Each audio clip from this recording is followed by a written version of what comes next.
Victory and defeat are the part of life. They should be viewed with an equanimity. Hello everyone, this is Priyanka and welcome back to my channel. आज का दिन 25 दिसंबर काफ़ी खास है. आज के दिन 4 मुख्य कारण हैं इसके. पहला, अटल बिहारी वाजपेयी जी की जयंती. दूसरा, क्रिसमस. तीसरा, तुलसी पूजन और मोक्षदा एकादशी. और चौथा जो अंतिम कारण है वो है गीता जयंती.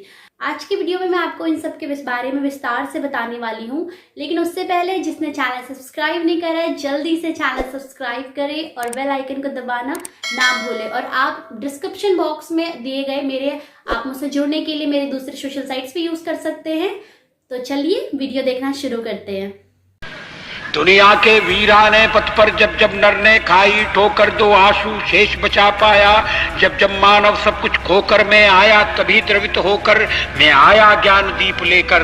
भूला भटका मानव पथ पर चल निकला सोते से जगकर. पथ के आवर्तों से थककर जो बैठ गया आधे पथ पर, उस नर को राह दिखाना ही मेरा सदैव का दृढ़ निश्चय. हिंदू तन मन हिंदू जीवन रग रग हिंदू मेरा.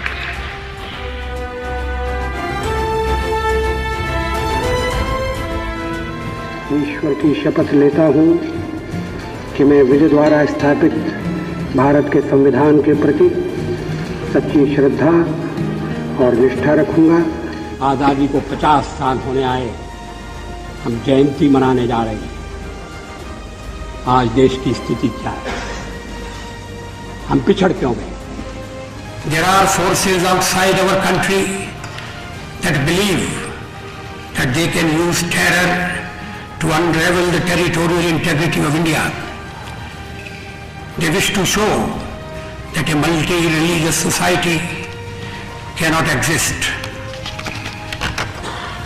They pursue a task in which they are doomed to fail. गीत नहीं गाता हूँ, बेनकाब चेहरे हैं, दाग बड़े गहरे हैं. टूटता तिलस्म, आज सच से भय खाता हूँ. गीत नहीं गाता हूँ, गीत नहीं गाता. लगी कुछ ऐसी नजर, बिखरा शीशे सा शहर. अपनों के मेले में मीत नहीं पाता हूँ. गीत नहीं गाता, गीत नहीं गाता. पीठ में छुरी सा चांद राह हो गया रेखा फांद. मुक्ति के क्षणों में बार बार बंध जाता हूँ. गीत नहीं. सत्ता का खेल तो चलेगा, सरकारें आएंगी जाएंगी, पार्टियां बनेगी बिगड़ेंगी, मगर ये देश रहना चाहिए. इस देश का लोकतंत्र अमर रहना चाहिए. अब है दूसरा क्रिसमस डे, यानी जीसस क्राइस्ट के बर्थडे के रूप में मनाया जाता है. ये फेस्टिवल दुनिया भर में मनाया जाता है. इस दिन लोग एक दूसरे को विशेष देते हैं, गिफ्ट्स देते हैं और इसे खुशियों का फेस्टिवल भी कहा जाता है. और क्रिसमस का पर्व प्रेम और दया का संदेश देता है.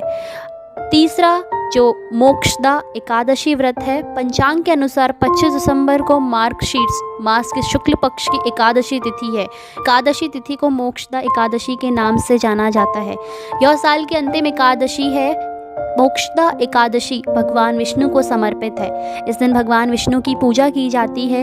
इस दिन व्रत रखने का भी विधान है. ऐसे माइथोलॉजी के अकॉर्डिंग कहा जाता है कि मोक्षदा एकादशी का व्रत सभी प्रकारों के पाप से मुक्त दिलाता है, जिससे मोक्ष की प्राप्ति होती है. एकादशी का व्रत सभी मनोकामनाओं को पूर्ण करने वाला माना गया है. दूसरा जो पर्व है वो है गीता जयंती. हिंदू धर्म में गीता को बेहद पवित्र ग्रंथ माना गया है. ऐसा माना जाता है कि मार्गशीर्ष शुक्ल पक्ष की एकादशी तिथि को ही गीता की उत्पत्ति हुई थी. इसे श्रीमद् भागवत गीता भी कहा जाता है. एकादशी तिथि को ही महाभारत के युद्ध के दौरान भगवान कृष्ण ने कुरुक्षेत्र के मैदान में अर्जुन को गीता का उपदेश दिया था. इसलिए इस दिन को गीता जयंती के रूप में मनाया जाता है.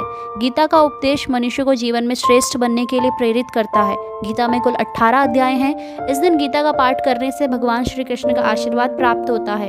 हर क्षण निर्णय का क्षण होता है. आज किए गए निर्णय भविष्य में सुख अथवा दुख निर्मित करते हैं, ना केवल अपने लिए, अपने परिवार के लिए भी. जब कोई दुविधा सामने आती है तो मन व्याकुल हो जाता है. निर्णय का वो क्षण युद्ध बन जाता है और मन बन जाता है युद्ध भूमि. तो क्या युद्ध से जूझता हुआ मन कोई योग्य निर्णय ले पाएगा? शांत मन से जब कोई निर्णय करता है तो अपने लिए सुखद भविष्य बनाता है, किंतु अपने मन को शांत करने के लिए जब कोई निर्णय करता है तो वो व्यक्ति भविष्य में अपने लिए कांटों भरा वृक्ष लगाता है। स्वयं विचार कीजिएगा। अंतिम है तुलसी पूजन। तो आइए जानते हैं इसके बारे में कुछ तथ्य। पौराणिक काल में एक थी लड़की, नाम था वृंदा। राक्षस कुल में उसका जन्म हुआ था। वृंदा बचपन से ही भगवान विष्णु की परम भक्त थी। बड़े ही प्रेम से भगवान की पूजा किया करती थी। जब वह बड़ी हुई तो उसका विवाह राक्षस कुल के दानव राज जालंधर से हो गया। जालंधर समुद्र से उत्पन्न हुआ था।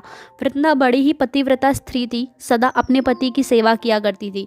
एक बार देवता और दानव में युद्ध हुआ। जब जालंधर युद्ध पर जाने लगा तो वृंदा ने कहा कि स्वामी, आप युद्ध पर तो जा रहे हैं, आप जब तक युद्ध में रहेंगे मैं पूजा में बैठकर आपकी जीत के लिए अनुष्ठान करूंगी, और जब तक आप वापस नहीं आ जाते मैं अपना संकल्प नहीं छोड़ूंगी। जालंधर तो युद्ध में चला गया और वृंदा व्रत का संकल्प लेकर पूजा में बैठ गई। उनके व्रत के प्रभाव से देवता भी जालंधर को ना जीत सके, और सारे देवता जब हारने लगे तो भगवान विष्णु जी के पास गए। सबने भगवान से प्रार्थना की तो भगवान कहने लगे कि वृंदा मेरी परम भक्त है, मैं उसके साथ छल नहीं कर सकता। पर देवता बोले, भगवान दूसरा कोई और उपाय नहीं है, आप ही हमारी मदद कर सकते हैं। भगवान ने जालंधर का रूप रखा और वृंदा के महल में पहुंच गए। जैसे ही वृंदा ने अपने पति को देखा वे तुरंत पूजा से उठ गई और उसके चरण छू लिए। जैसे ही उनका संकल्प टूटा, युद्ध में देवताओं ने जालंधर को मार दिया और उसका सिर काट कर अलग कर दिया। उसका सिर वृंदा के महल में गिरा, और जब वृंदा ने देखा कि मेरे पति का सिर तो कटा पड़ा है, तो फिर ये कौन है जो मेरे सामने खड़ा है। उसने पूछा कि उनसे कौन है और जिसका स्पर्श मैंने किया। तब भगवान अपने रूप में आ गए और वे कुछ ना बोल सकी, और वो सारी बात समझ गई। उन्होंने भगवान को श्राप दिया और आप पत्थर के हो जाओ कहा, और भगवान तुरंत पत्थर के हो गए। सभी देवताओं में हाहाकार होने लगी। लक्ष्मी जी रोने लगी और प्रार्थना करने लगी कि तब वृंदा जी ने भगवान का शाप विमोचन किया और अपने पति का सिर लेकर वे सती हो गईं।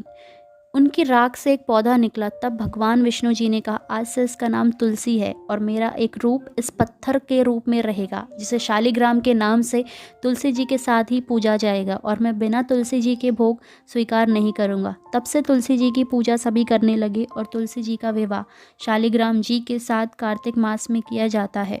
हिंदू पौराणिक कथाओं के अनुसार कहते हैं कि जो व्यक्ति तुलसी की पूजा करके इस नामाष्टक का पाठ करता है उससे अश्वमेघ यज्ञ का फल प्राप्त होता है। स्कंद पुराण के अनुसार जिस घर में तुलसी का बगीचा होता है अथवा प्रतिदिन पूजन होता है, उस घर में यमदूत प्रवेश नहीं करते। तुलसी की उपस्थिति मात्र से ही नकारात्मक शक्तियों एवं दुष्ट विचारों से रक्षा होती है।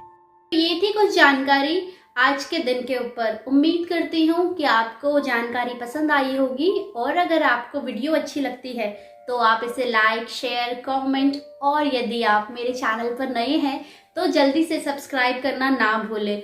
और अंतिम में गीता का सार प्रस्तुत करना चाहती हूँ, जो खुद के मेरा भी काफ़ी फेवरेट है और शायद आप लोगों को भी वो अच्छा लगे, तो इसे ज़रूर देखिएगा। निर्णय के क्षण में हम सदा है किसी अन्य के सुझाव, सूचना, मंत्रणा या परामर्श को आधार बनाते हैं, और हमारे भविष्य का आधार हमारे आज लिए गए निर्णय के ऊपर होता है। सबका अनुभव है कि भिन्न भिन्न लोग एक ही स्थिति में भिन्न भिन्न परामर्श देते हैं।